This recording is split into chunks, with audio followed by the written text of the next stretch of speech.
അതെ പെട്ടെന്ന് ഞങ്ങൾ റൗണ്ടിലേക്ക് കൂട്ടിക്കൊണ്ടു. യെസ്, ഇത് ടൈം ട്രാവൽ ആണെന്ന് പറയപ്പെടുന്നു, പക്ഷെ ടൈം ട്രാവൽ ആണെന്ന് ഉറപ്പിക്കുന്നുമില്ല ആരും.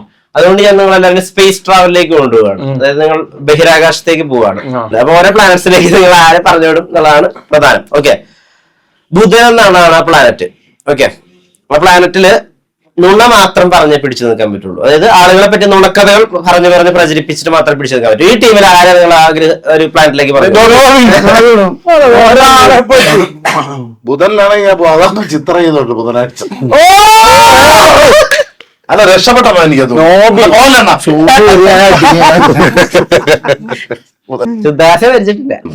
എന്താണ് ഓർമ്മ?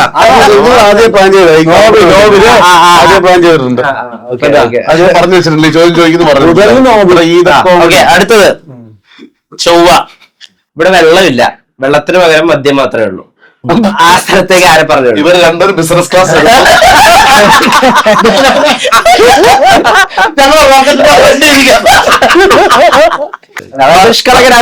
സമ്മതിച്ചു.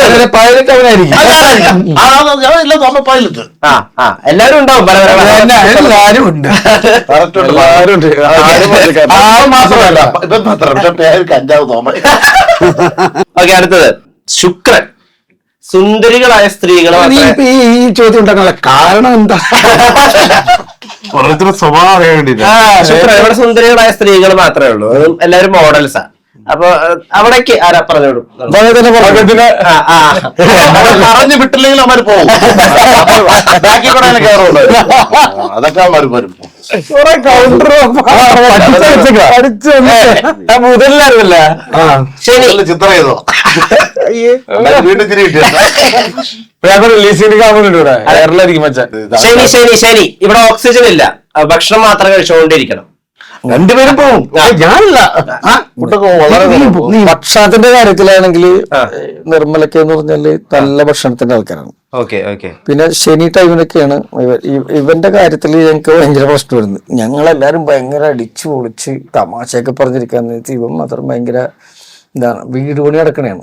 അതിന്റെ ടെൻഷനും കാര്യങ്ങളും എന്റെ കാര്യത്തിന്റെ നാട് മുഴുവൻ വീട് പണി അതിന്റെ ശനിവേശനാണ് നമ്മുടെ കാര്യങ്ങൾ നടക്കണെന്ന് പറയില്ലേ, എന്ന് പറഞ്ഞ പോലെയാണ്. ഏറ്റവും മോശം സമയത്ത് വീട് പണി കഴിയുന്നില്ല, മോശം സമയം കഴിയുന്നില്ല. എന്ന് വെച്ചാൽ ഇവന് ഭക്ഷണത്തിന് ഒരു മുട്ടും വരുത്തലില്ല. ഇപ്പൊ നമ്മളിവിടെ ഇന്റർവ്യൂ ചെയ്തോണ്ടിരിക്കുമ്പോ ഇതിന് ഞങ്ങളുടെ കോർഡിനേറ്റർ ഉണ്ട്, സൂര്യ എന്ന് പറഞ്ഞിട്ട്. അപ്പൊ അവൻ എല്ലാം കഴിഞ്ഞിട്ട് ഞാൻ വാഷ്റൂമിൽ കയറി കൈ കഴുകിക്കൊണ്ടിരിക്കുമ്പോ അമ്മ പറഞ്ഞു ഫുഡ് ഇത്തിരി കൂടിപ്പോയി. ഇത് ആര് പറഞ്ഞിട്ട്? നമ്മ പറഞ്ഞിട്ടാണ്. അവൻ ഓടായി പോയതിന് നമ്മളെന്ത് ചെയ്തു? അവൻ പ്ലേറ്റുകൾ ഇങ്ങനെ മാറി മാറി മാറി മാറി ഓരോ സാധനം നമ്മളെ കുറ്റപ്പെടുത്തുന്ന നമ്മള് സങ്കടപ്പെടുന്ന നമ്മുടെ എല്ലാരും ഉണ്ടാവും. മഴ പെയ്തു പറയുമ്പോലെ കോഴിക്കോടുകാര് ഭക്ഷണപ്രിയരാണല്ലോ, ഭക്ഷണപ്രിയരാണ്. ഇവരൊക്കെ വീട്ടിൽ പോയാലും നല്ല ഫുഡുകൾ ഉണ്ടാവും. അതിപ്പോ എല്ലായിടത്തും ഉണ്ടാവും. എന്നാലും അവനൊക്കെ നിർമ്മലയുടെ ഒരു ഡേ ഇൻ മൈ ലൈഫ് എങ്ങനെ? രാവിലെ തൊട്ടിട്ട് എങ്ങനെ കഴിച്ചു തുടങ്ങും?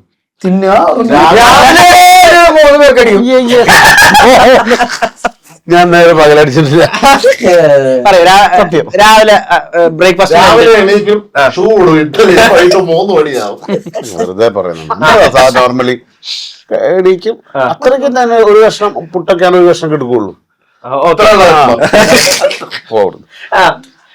വളരെ കുറച്ച് ഭക്ഷണം കഴിക്കുള്ളൂ. നിങ്ങൾ ഒരു കേസ് എന്റെ ചോറൊക്കെ ഒരു കഴിക്കുള്ളൂ, കറികൾ പറയരുത്. പോലെ അപ്പൊ കുറച്ച് കാർബ്സ്, കുറെ പ്രോട്ടീൻ അങ്ങനെ അതാണ് നല്ലത് തോന്നി. ചിലർക്ക് ഞാൻ കറികൾ കൂടുതൽ എടുക്കും, ഇത് കുറച്ചെടുക്കും, അത്രയും. നോബിചേട്ടൻ്റെ ഒരു ഡേ ഇൻ മൈ ലൈഫ് എങ്ങനെ? നല്ലതാ. സാധാരണ രാവിലെ എണീക്കുന്നു, കാപ്പി കുടിക്കുന്നു. എണീപ്പിക്കുന്നു ഷൂട്ടുണ്ടെങ്കിൽ നടക്കാൻ പറ്റില്ല, എണീപ്പിക്കുന്നു. അതല്ലെന്ന് ഷൂട്ട് ഉണ്ടെങ്കിൽ ഒരു 10 ആകുമ്പോൾ എഴുന്നേക്കും, ഷൂട്ടില്ലെങ്കിൽ 5:30 ആകുമ്പോഴേ എഴുന്നേക്കും.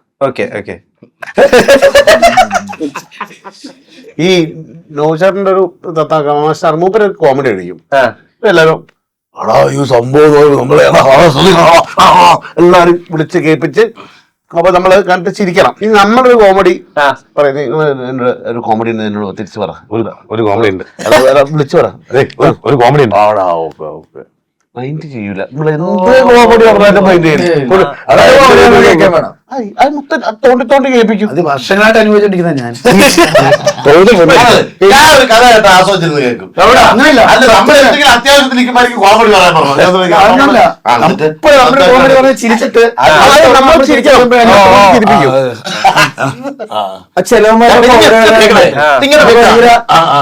ഭയങ്കര പ്രശ്നമുള്ള കോമഡി പറഞ്ഞ ആൾക്കാരുണ്ട്. തന്നെ എന്നും എന്നോട് ഭയങ്കര ചാൻസ് ചോദിച്ചു കൊടുക്കും. സിനിമയിൽ ഭയങ്കര ആഗ്രഹമുള്ള ഒരുത്തനാ. അപ്പൊ ഇവൻ എന്റെ വീട്ടിൽ വന്നേക്കണേ കഥ പറയാനായിട്ട്. ഓക്കെ. അപ്പൊ ചേട്ടൻ ഒരു ബിഗ് ബഡ്ജറ്റ് പടവും ചേട്ടൻ സഹായിക്കണം എന്നൊക്കെ പറഞ്ഞിട്ട് വന്നേക്കണേ. കഥ പറയുക. ഒരു റോട്ടിൽ കൂടി ഭയങ്കര പോഷായിട്ടുള്ള ഒരു വണ്ടി ഇങ്ങനെ പോയിക്കൊണ്ടിരിക്കുകയാണ്. ഇതിന്റെ ഓപ്പോസിറ്റ് വേറൊരു പോഷ് വണ്ടി വന്നിരിക്കുകയാണ്. ഇത് തമ്മിൽ കൂട്ടിയിടിച്ചു. പണം നഷ്ടം. ഭയങ്കര പ്രശ്നമായി. രണ്ട് വണ്ടി, രണ്ട് പോഷ് വണ്ടിയാണ്. അപ്പൊ ആൾക്കാരൊക്കെ കൂടി. അപ്പൊ ഒരു വണ്ടിയിൽ നിന്ന് ഇറങ്ങണത് ലാലേട്ടനാണ്. ലാലേട്ടൻ ഇറങ്ങിയപ്പോ എല്ലാരും കൂടി ലാലേട്ടന്റെ ഭാഗത്തായി. കുറെ പേര് ലാലേട്ടന്റെ ഭാഗത്തോട്ട് പോയിട്ട് അവരുടെ വണ്ടി അടിച്ചത് തുറക്കടാം എന്നൊക്കെ പറഞ്ഞിട്ടൊക്കെ മുട്ടൊക്കെ ചെയ്ത് അതിൽ നിന്ന് ഇറങ്ങണത് മമ്മൂക്കയാണ്. മറ്റേ വണ്ടിയിൽ നിന്ന്. ഇവര് രണ്ട് വണ്ടിയാണ് കൂട്ടിയിട്ടേക്കുന്നത്. അപ്പൊ ഞാൻ ചോദിച്ചു, ഈ അപ്പുറത്തും ഇപ്പുറത്തും കൂടെ റോഡുള്ളപ്പോ ഇതിനെ നേരെ ഒന്നും കൂട്ടിയിടിക്കുന്ന ചോദിച്ചു. അപ്പൊ അത് ചേട്ടാ കഥയിൽ അങ്ങനത്തെ ചോദ്യം പാടില്ല എന്ന് പറഞ്ഞ് ഇവർ പ്രശ്നമായി. അപ്പൊ ഇപ്പുറത്ത് മമ്മൂക്കയുടെ കൂട്ടത്തിൽ കുറച്ച് ആൾക്കാർ, അപ്പുറത്ത് ലാലേട്ടന്റെ കൂട്ടത്തിൽ കുറച്ച് ആൾക്കാർ. അപ്പൊ വേറൊരു വണ്ടി സൈഡിൽ കൊണ്ടുവന്ന് നിർത്തിയേക്കണേ. അപ്പൊ ഇങ്ങനെ പ്രശ്നം നടന്നിരിക്കണല്ല. അപ്പൊ അതിൽ നിന്ന് ഇറങ്ങി വരുന്നു രജനീകാന്ത്. എണീക്കടാന്ന് പറഞ്ഞു. ഒരുത്തൻ ഒരു പറവൂരുള്ള സജീഷ് എന്ന് പറഞ്ഞ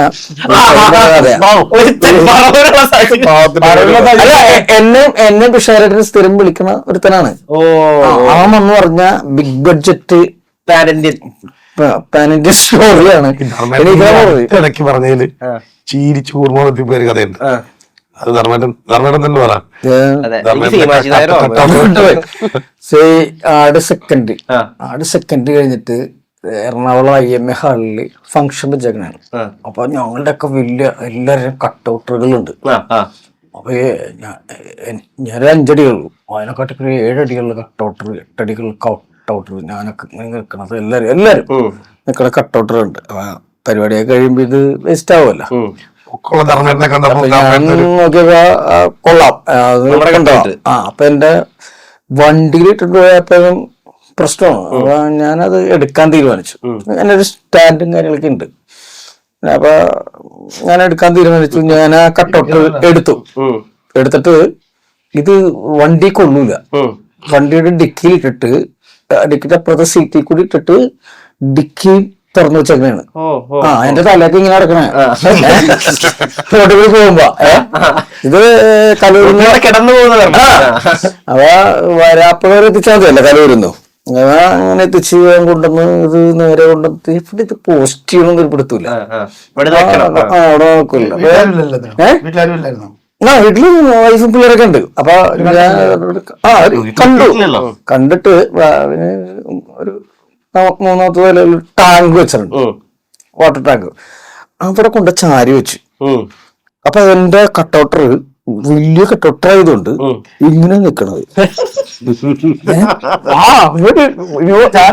വളവേണ്ടേ അതിന് പട്ടിക വെച്ചാലും നേരെ ഉള്ളൂ. ഇത് ഇങ്ങനെ നിക്കണേ. അപ്പൊ വീട്ടിലെപ്പോഴും ഞങ്ങള് ഇത്തിരി വൈകി കിടക്കുന്ന ആൾക്കാരാ. അതിങ്ങനെ അപ്പൊ അവള് എന്റെ വൈഫ് ഞങ്ങള് ഒരു 10-12 മണിയൊക്കെ വൈകി കിടക്കണ. അപ്പൊ ഇവള് ഈ ഏറ്റവും മേളില് ആണെന്ന് ഈ പിള്ളേരുടെ യൂണിഫോം ഒക്കെ ഉണക്കാനിടുന്നതൊക്കെ അതെടുക്കാൻ വേണ്ടി ഇവള് ഒന്ന് അവിടുത്തെ സ്റ്റെയർ കയറി ചെല്ലാൻ നേരത്ത് ഞാനിങ്ങനെ നിൽക്കണല്ലേ